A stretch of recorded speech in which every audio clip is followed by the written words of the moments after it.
জানো টুনি, আমার এখন কত ভালো লাগছে। তোমার এই সুন্দর সুন্দর নাদুস নুদুস ডিম থেকে নাদুস নুদুস দুটো ছেলেছানা বের হবে, আর আমাকে বাবা বাবা বলে ডাকবে। হ্যাঁ গো টোনা, ডিম দুটো দিয়ে আমিও অনেক খুশি। কিন্তু টোনা, এখান থেকে ছেলে ছানা বা মেয়ে ছানা হোক, আমি দুটোতেই খুশি। উপরওয়ালা যা দেন। না টুনি, আমার ছেলেছানাই চাই। আমার কত স্বপ্ন, তাদেরকে আমি উঠতে শিখাবো, তাদের সাথে খেলবো, তারা আমাকে বাবা বাবা বলে ডাকবে, তারা বড় হয়ে সংসারের হাল ধরবে। তবে টুনি তুমি থাকো, আমি খাবারের সন্ধানে যাই, ভালো করে ডিমে তা দাও।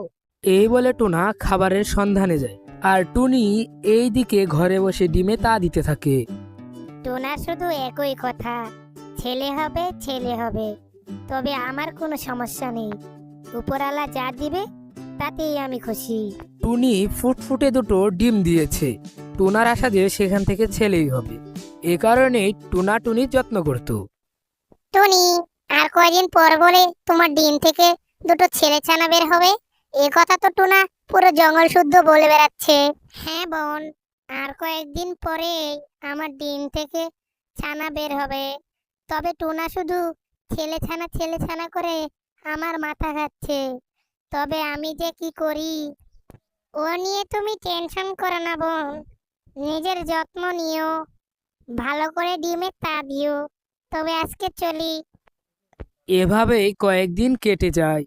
তখন টুনির ডিম থেকে দুটো মেয়ে ছানা হয়, যা দেখে টুনি অনেক খুশি হলেও টুনা রেগে যায়। এ কি টুনি, তোমার ডিম থেকে দুটোই মেয়ে ছানা হয়েছে? তুমি ভালো করে জানো মেয়ে ছানা আমার একদমই পছন্দ না, আর আমার সংসারের হাল কে ধরবে? ছেলে ছানা হলে তাও আমার সংসারের হাল ধরতো। নিজের বাবা হয়ে তুমি এসব কথা বলতে পারলে? আমার অনেক ক্ষুধা লেগেছে। আর কথা না বাড়িয়ে তুমি এখন খাবার খুঁজতে যাও। যাচ্ছি টুনি, তবে তোমার মেয়ে দুটো যেন আমাকে বাবা বলে না ডাকে, নয়তো কিন্তু তোমার মেয়ে দুটোকে অনেক মারবো বলে দিলাম। তারপর টুনা রেগে খাবার খুঁজতে চলে যায়। এ কথা শুনে টুনির অনেক মন খারাপ হয়, কিন্তু কোনো উপায় না থাকায় সে শুধু বাচ্চাদেরকে যত্ন করে যেত। এভাবে কয়েকদিন কেটে যায়। এখন টুনির ছানা দুটোও কথা বলতে শিখে গেছে। বাবা, বাবা, জানো বাবা, আমার না বাইরে যেতে খুব ইচ্ছে করে। আমাদের দু বোনকে বাইরে নিয়ে চলো না বাবা। কি, তোর মেয়ে আমাকে বাবা বলে ডাকলো? কি রে টুনি, তোকে ভালো করে বলেছিলাম না যে তোর মেয়ে যাতে আমাকে বাবা বলে না ডাকে? এবার প্রথমবার বলে ক্ষমা করে দিলাম, আর এইসব মেয়েদের ডাক আমার ভালো লাগে না।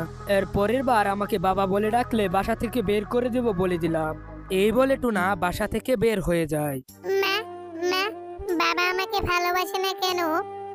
তোর বাবার ইচ্ছা ছিল ছেলে ছানা হবে, কিন্তু ছেলে ছানা না হয়ে তোরা দুই বোন হয়েছিস। এজন্যই তোর বাবা তোদেরকে ভালোবাসে না। এভাবে আরো কয়েকদিন কেটে যায়। টুনি আবারও একটি ডিম দেয়। মা, এবার আমাদের ভাই হবে তাই না? বাবা অনেক খুশি হবে। হ্যাঁ সোনা, আমারও কেন জানি মনে হচ্ছে এবার ছেলে ছানাই হবে। অবশেষে তোর বাবার স্বপ্ন পূরণ হতে চলেছে, তোর বাবাও অনেক খুশি হবে। এভাবেই বেশ কয়েকদিন চলে যায়, আর সেই ডিম থেকে মেয়ে ছানা বের হয়। শয়তান টুনি, এবারও তুই মেয়ে ছানা জন্ম দিলি? তুই জানিস না আমার মেয়ে ছানা পছন্দ না? তুই এক্ষুনি এই 3 শয়তান মেয়ে ছানাকে নিয়ে আমার বাসা থেকে বের হ। দয়া করে টোনা, এখন 3 মেয়ে নিয়ে আমি কোথায় যাব? টুনি অনেক আকুতি মিনতি করলেও টুনা 3 বাচ্চা সহ টুনিকে বাড়ি থেকে বের করে দেয়। পথে প্রতিবেশী পাখিদের সাথে দেখা হয়, আর টুনার ব্যাপারে সব কথা খুলে বলে। জানি না বাপু, টোনার এত কিসের রাগ? কই, আমার তো 3 মেয়ে, আমার স্বামী তো কিছু বলে না। দেখো কোথাও নতুন সঙ্গী বানাতে পারো কিনা। টুনি এ কথা শুনে নতুন বাড়ির সন্ধান করতে থাকে, আর একটা বড় গাছে বাসা বানায়। এভাবে কয়েক মাস কেটে যায়। একদিন টুনা খাবারের সন্ধানে যাচ্ছিল, হঠাৎই তার মাথায় একটি ডাল ভেঙে পড়ে, আর সে সাহায্যের জন্য কাতরাতে থাকে। এদিকে টুনির 2 ছানা টুনিকে বলে, মা, মা, তুমি তো রোজই দানা খুঁজতে যাও, আজ না হয় আমি আর বোন যাই। তুমি না হয় ছোটটাকে নিয়ে বাড়িতে বসে থাকো। তা না হয় ঠিক আছে, কিন্তু বেশি দেরি করিস না।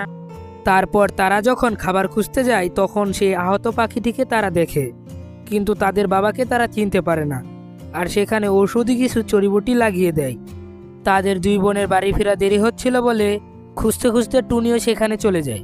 আর টুনির মেয়ে টুনিকে সবকিছু খুলে বলে। তারা মেয়ে বলে তাদেরকে কত অপমান করেছো, তাদেরকে বাড়ি থেকে বের করে দিয়েছো, আজ সেই মেয়েরাই তোমাদের জীবন বাঁচালো। ছানারা, এটাই তোমাদের বাবা। এভাবে বলো না, আমার ভুল হয়ে গেছে, আমাকে ক্ষমা করে দাও। শুধু ছেলেরা নয়, মেয়েরাও অনেক কিছু করতে পারে, চলো আমার বাড়িতে চলো। এরপর থেকে তারা সুখে শান্তিতে বসবাস করতে থাকে।